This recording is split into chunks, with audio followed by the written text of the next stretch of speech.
मध्य प्रदेश में 28 सीटों पर होने वाले उपचुनाव से पहले बीजेपी ने हिंदुत्व और राष्ट्रवाद का कार्ड खेलते हुए पर्यटन मंत्री उषा ठाकुर को आगे कर दिया है। इंदौर में मंत्री उषा ठाकुर ने धार्मिक आस्था की बात करते हुए मदरसे से कट्टरवाद निकलने की बात कही है।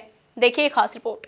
मध्य प्रदेश में उपचुनाव से पहले भाजपा ने हिंदुत्व और राष्ट्रवाद के मुद्दे को लेकर पर्यटन एवं संस्कृति और आध्यात्म विभाग की मंत्री उषा ठाकुर को आगे कर दिया है।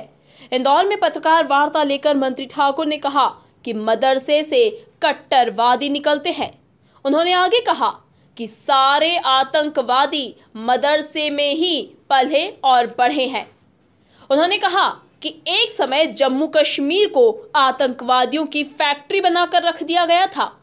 उषा ठाकुर ने कहा कि अब ऐसे मदरसों को बंद कर देना चाहिए जो राष्ट्रवाद में बाधक हैं। मदरसों में बेशक मध्याह्न में तो मिलना चाहिए, भोजन सबके लिए मिलना चाहिए, पर ये जो संविधान की अलग परिभाषा करना, बच्चे बच्चे होते हैं, विद्यार्थी विद्यार्थी होते हैं, इसलिए मैं तो कि भाई सबकी सामूहिक शिक्षा होनी चाहिए। धर्म आधारित शिक्षा कट्टरता पनपा रही है, विद्वेष का भाव फैला रही है। सब बच्चों को सामूहिक रूप से समान शिक्षा दी जानी। कौन सी संस्कृति पढ़ा रहे बंधु? यदि आप इस देश के नागरिक हैं तो आप देखिए कि सारा कट्टरवाद, सारे आतंकवादी मदरसों में पले और बढ़े हैं। जम्मू कश्मीर को आतंकवादियों की फैक्ट्री बना के रख दिया था। तो ऐसे मदरसे जो राष्ट्रवाद से, जो समाज की मुख्य धारा से नहीं जोड़ सकते, उनको हमें समुचित शिक्षा के साथ जोड़कर समाज को सबकी प्रगति के लिए एक साथ आगे ले जाना चाहिए। उन्होंने उदाहरण देते हुए कहा कि असम ने तो ऐसा करके दिखा भी दिया है। उनकी माने तो मदरसों की शासकीय सहायता बंद कर देनी चाहिए। वहीं वक्फ बोर्ड के सवाल पर उन्होंने कहा कि वो अपने आप में एक सक्षम संस्था है।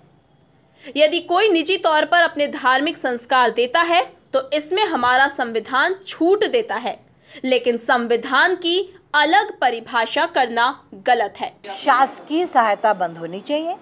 वक्फ बोर्ड अपने आप में खुद बहुत सक्षम समर्थ संस्था है। यदि कोई निजी तौर पर अपने धार्मिक संस्कार देना चाहता है तो हमारा संविधान उसको छूट देता है। विचार करेंगे। फंड देना, भाई जो संस्थाएं खुद मजबूत है तो गाढ़े खून पसीने की कमाई क्यों ऐसे जाया की जाए, विकास में लगाएंगे। मंत्री उषा ठाकुर ने कमलनाथ सरकार पर मंदिरों की आमदनी पर 10% टैक्स लगाने को सही नहीं बताया।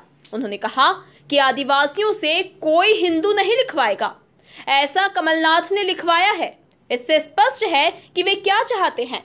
मंत्री ठाकुर ने सीएए के मुद्दे को भी भ्रमित कर देश के वातावरण को खराब करने की कोशिश बताया।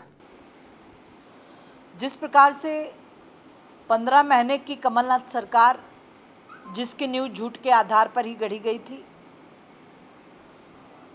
कोई वादा वो पूरा कर नहीं पाए और एकता अखंडता को खंड खंड कर देने की रणनीति उन्होंने बना डाली। सबसे पहले यदि हम देखें तो उन्होंने कहा कि जो मंदिरों की आमदनी है उस पर 10% टैक्स हम लगाएंगे। तो मैं तो ऐसा महसूस करती हूँ, शायद आप भी सहमत होंगे इस बात से, कि ये 10% टैक्स जजिया कर से कोई कम नहीं है, क्योंकि मंदिरों की आमदनी वहीं के व्यवस्थाओं पर, वहाँ की संस्कारशालाओं पर, वहाँ के अन्य क्षेत्रों पर, वहाँ के सेवा क्षेत्रों पर ही खर्च होनी चाहिए। ये न्याय संगत बात हुई, पर उसको आप टैक्स के रूप में वसूलें सरकारी खजाने हेतु, ये तो कोई शोभा कहीं से कहीं तक नहीं देता। दूसरा बिंदु जो सबसे घातक है, हम सदियों से सुनते आए हैं और जिस संगठन परिवार के हम कार्यकर्ता हैं कि धर्मांतरण ही राष्ट्रांतरण है। पुरजोर तरीके से इस प्रदेश के पूर्व मुख्यमंत्री ने ये बात कही कि आदिवासियों से कोई हिंदू नहीं लिखवाएगा। तो इनकी मंशा पूछी जानी चाहिए कि भाई जो अनादिकाल से हिंदू है उसको ये कहने का क्या तुक है? आप क्या चाहते हैं? आप क्यों देश की एकता, अखंडता, यहाँ की सामाजिक समरसता, यहाँ के ताने बाने को आप छिन्न भिन्न कर देना चाहते हैं? फिर एक बात और उन्होंने उठाई कि मदरसों के जो शिक्षक हैं वो 5,000 और इमाम को 5,000 और मोइज़ीन को 4,500 रुपये प्रति माह देंगे। तो मुझे ऐसा लगता है कि वक्फ बोर्ड दुनिया का सबसे मजबूत आर्थिक दृष्टि से संगठन है। वहाँ कोई व्यवस्था करनी है तो उन्हीं के माध्यम से की जा सकती है। सरकार को इस पे अतिरिक्त करना, ये तो अन्य वर्गों के हक को छीनने वाली बात हो गई। और ऐसे कई सारे मुद्दे,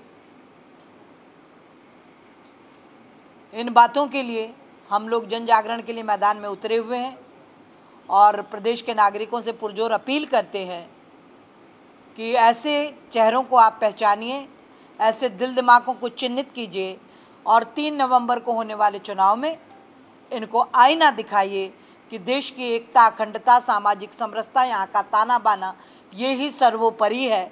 यदि ये सब सुरक्षित रहेगा, यदि ये अभेद्य कवच में बना रहेगा, तो भारत जगत गुरु बनने की ओर अग्रसर होगा।